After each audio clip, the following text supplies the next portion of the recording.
welcome to Hot Stuff in my Car's channel. Today's video is about painting this Firebird. This car was made in 1993, and I'm sure this green color in 1993 was probably a nice color or modern, but this is 2016 and this color is definitely not going to cut it. One of the good things about this car is that it doesn't have dents. So I'm going to try to include as many details as possible in case you decide to paint your own car, and if you have an ugly green like this, you want to update it to something nicer, then you'll be able to do it yourself. So let's get started. One of the very first things that I'm going to do is I'm going to go ahead and mask, the windows, the tires, and so forth. And I'm going to apply this guide coat. So what I'm going to do is I'm going to mist the car.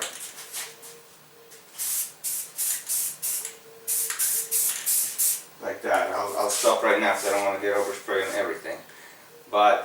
So the purpose of applying this guide coat is when I start sanding the car down, I'm going to find all the imperfections of the paint, because even though it looks that it's all straight, once you start sanding something down, you start finding all these imperfections real fast. So as I sand it down, the whole idea is to disappear all the guide coat that I sprayed on, the white.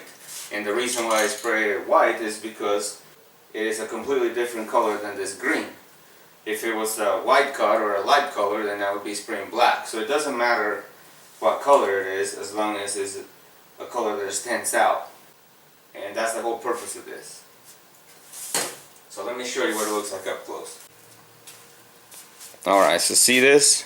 See the looks of it? And like I said, this is what's gonna enable me to find all those low spots as I start sanding it down. So I have the white guide coat all over the car, and I'm gonna be sanding it down outside. But if you look up close, this is what it looks like.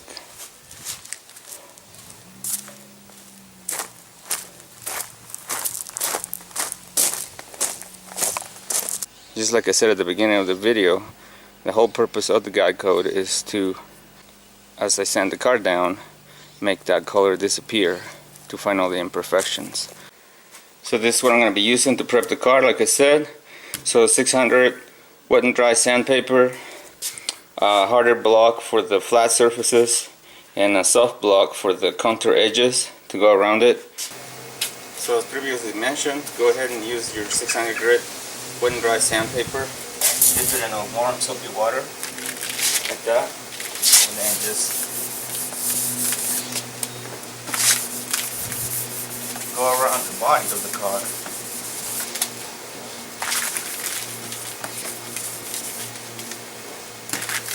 And what happens if you look, if I wipe this down,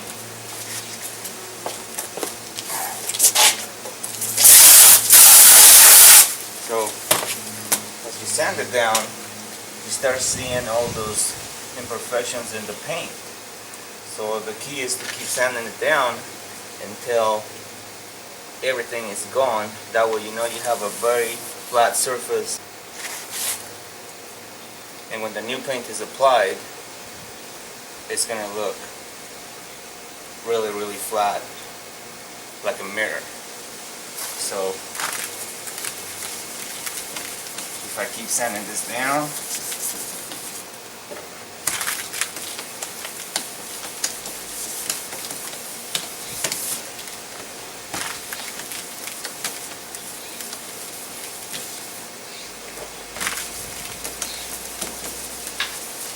I'm going to rinse it off, you can see.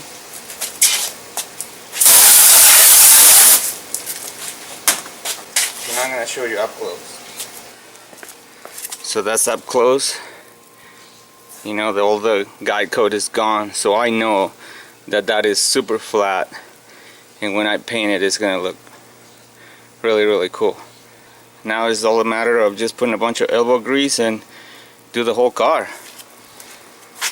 So I'm gonna continue doing that. You get the idea, and then I'll fast forward to the next step.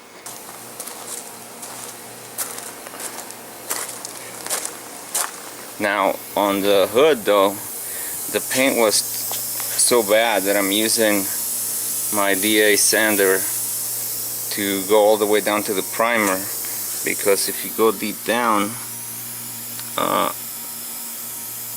the paint was cracking like that, and if I paint over it, it's gonna show through the new paint.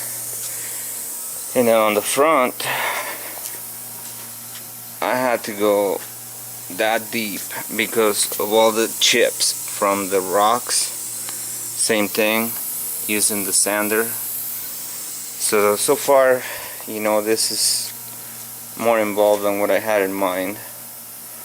And what I'm gonna do also, before I wash it, I'm gonna go with a block again and try to get it as smooth as possible, because I'm only gonna seal it before I paint it. So I'm gonna try to get it as straight as possible, because I'm not gonna use primer and sand it again. I'm just gonna seal it and paint it right after. 220 grit sandpaper on the DA sander, and then I'm gonna go over it with the 600 again with a block, and after that I'll wash it with a scuff pad, and it'll be ready for masking and painting. Alright, so I'm done sanding the car down. Now, like I said earlier, I'm using this scuff pad to wash it, and then the reason to do it with this will remove all the remaining paint. Plus, another advantage is this is a perfect opportunity to finish getting into all the grooves.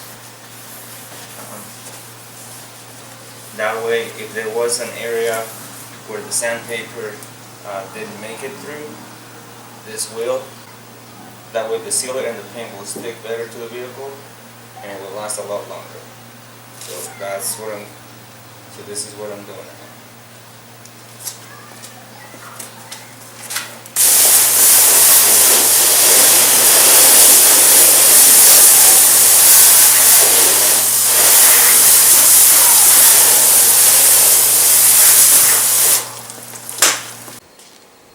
So I have the car fully masked, ready to shoot.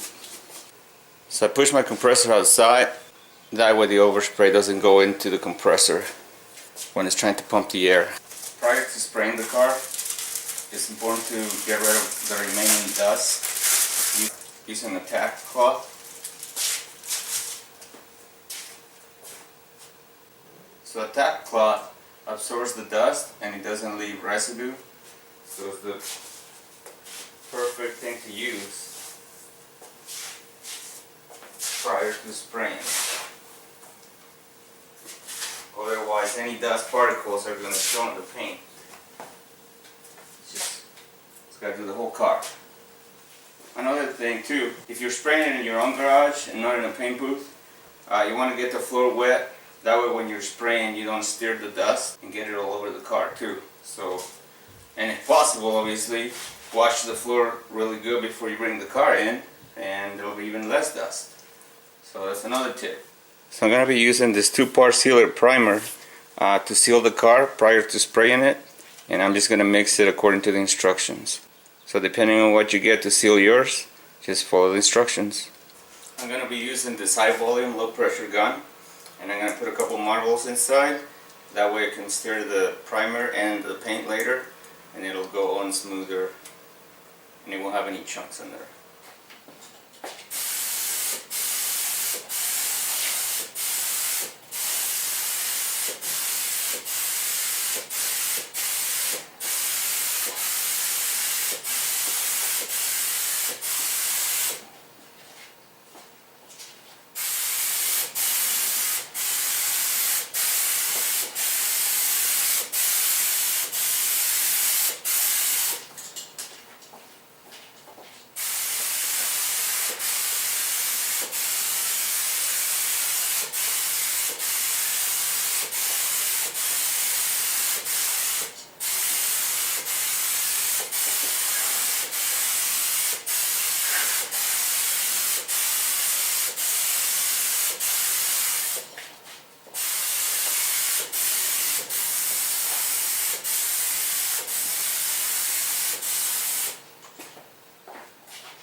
The sealer has been applied.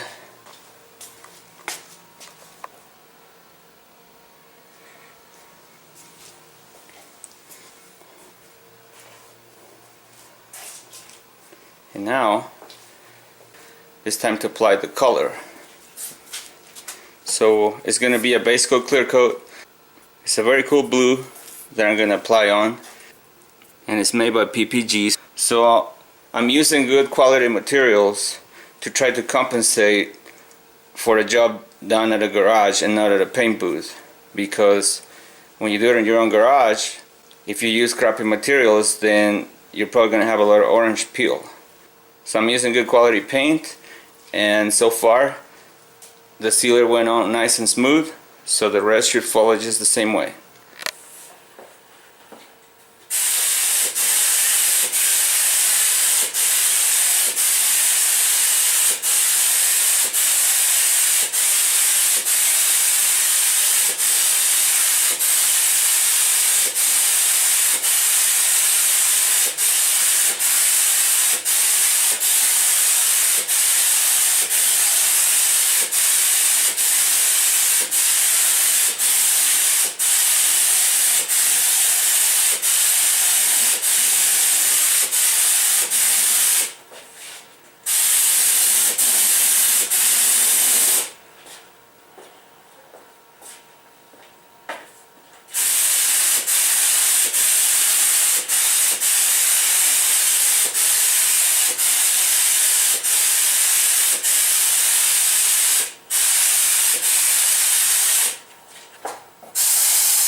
Okay, so I applied 2 coats of color, which is just the base coat. Shiny for a base coat. It's not supposed to be shiny. So if you spray yours on and it's dull looking, well, don't worry about it, because the clear is what's going to make it shine. So now it's time to apply the clear. One of the things that I'm going to do to make this a custom color, I'm going to apply this pearl to the clear, so that way when the sun shines on this paint, it's going to have this blue pearl effect. It's going to make it look really cool. So that's the personal touch that I'm going to add to this paint, and like I said, it's going to go to the clear. So the clear just needs to be mixed the way the instructions show, and it's no different than the base. It's a PPG, it's a really good brand. So I'll go ahead and mix this and start shooting the clear with the pearl effect.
So, after an insane amount of hours of sanding, taping, prepping, and spraying, got 2 coats of sealer, 2 coats of color, 2 coats of clear, but the results are great. So I'm going to bring the camera up close so you can see how it looks with the pearl effects that I put on it. So if you look at it, see how it sparkles? It's got the green pearl effect, and then with the sun it really stands out.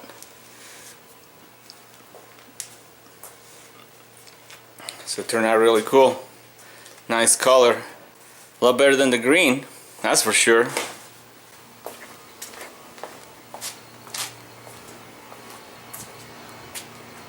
Okay, it's a view from behind. And this is what the car looks like outside.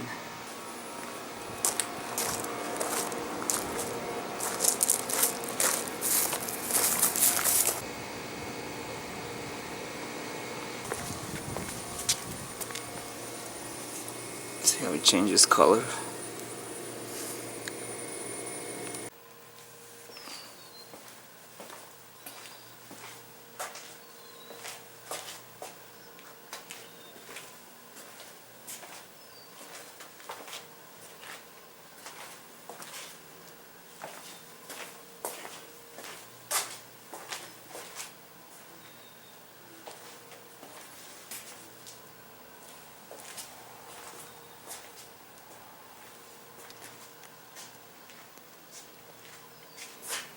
Okay, so a couple of things I didn't have a chance to mention earlier because once I started spraying, I needed to keep going, so I couldn't stop.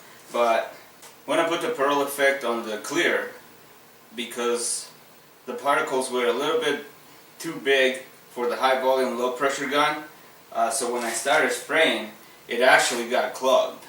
So I ended up having to get my older gun, that is just a regular Syphon Feed Gun, you know, high pressure.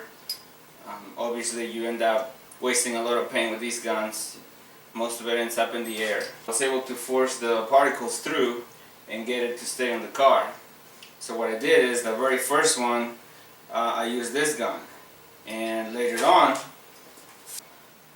after I sprayed the pearl effect, then I went and got the other gun, the high volume low pressure, and I sprayed a second coat of just clear. Another thing that I did, because there's a little bit of moisture in the air, I ended up putting this filter on, because I noticed that there was a little bit of moisture coming out. Plus I drain all the water from the compressor by loosening the drain valve at the bottom of the tank. So don't forget to do that also before you start spraying. So as you can tell, painting a car in a garage is definitely doable. There's just a little bit more precautions to take than doing it in a paint booth. I already mentioned, you know, you gotta wash your floor, you gotta wet it, make sure that the dust doesn't get all over the car. The quality of the paint, you really want to choose high quality paint. That way it flows nice and you don't end up with a lot of imperfections or an insane amount of orange peel. On the next video I'm going to be adding some carbon fiber touches to it that is really going to make this car stand out, and it's going to give it a high performance look. In the meantime, thanks for watching this video, and I'll see you next time.